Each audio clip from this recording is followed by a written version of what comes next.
Nananatiling stranded sa mga bubong ng kanilang bahay ang maraming residente ng Barangay Tunasan sa Muntinlupa dahil sa hanggang dibdib na baha.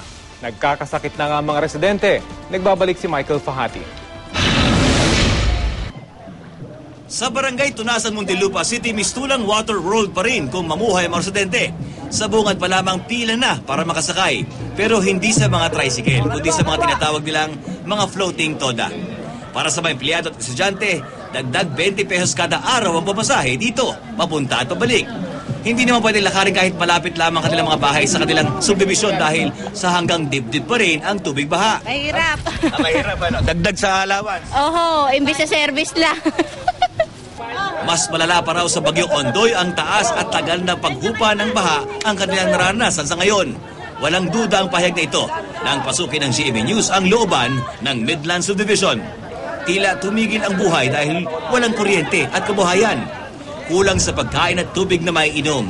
Ang mga residenteng nananatili dito sa second floor at sa bubungan na lamang naghihintay at nananalangin na humupa na sana ang tubig.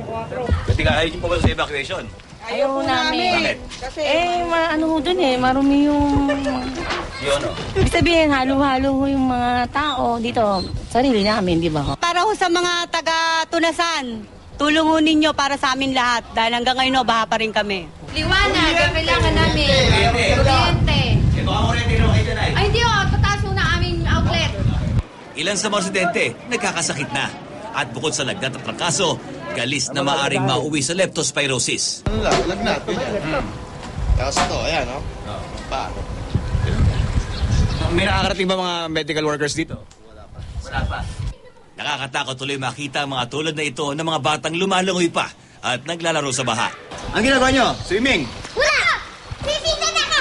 Hindi ba kayo natatakot magkasakit? Hindi. Baka magkasakit kayo dyan. Hindi uwi na kami. Natanong ko tuloy ang hinete ng aming nasakyang floating toda. Nababad buong araw ang buong katawan. Kumikita kahit pa paano? Oo sir, pambigas-bigas. Pambigas-bigas. Hindi ka ba natatakot na magkasakit? Leptospirosis, lagi ka nakalubog eh. Sir, matakot ka mamatay sa gutom. Mas nakakatakot yun. Oo sir. Kesa naman sana mamatay ka nila. Oo, tama yun sir. Halos lahat nga daw sa kanila ay may mga sugat na sa paa. Kumikita nga pero ganito naman ang mga sugat-sugat. Oo sir, ganun din sir eh. Wala mangyayari sir, gamot, balik naman kasi pagkatapos pag umaga, ubog naman ulit sa tubig. Lusong na naman para hanap buhay ulit. May higit sa 2,000 kabahayan at 6,000 pamilya ang apektado. Ang subdivision kasi, ang pader lamang na ito ang naghihiwalay sa katabing lawa. Sa bilis na pagtaas ng tubig, makikita sa masasaki ito na di na nakuhang mailabas pa ng mga bahay. May mga dayong organisasyon na rin ang nakita naming tumutulong na mabigyang pansamantalang relokasyon ang mga residente. Climate has a big impact. I mean, most of our work is responding to climatic disasters.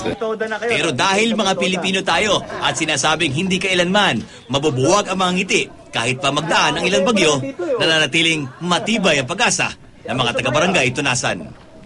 Michael Fahatin, GMA News.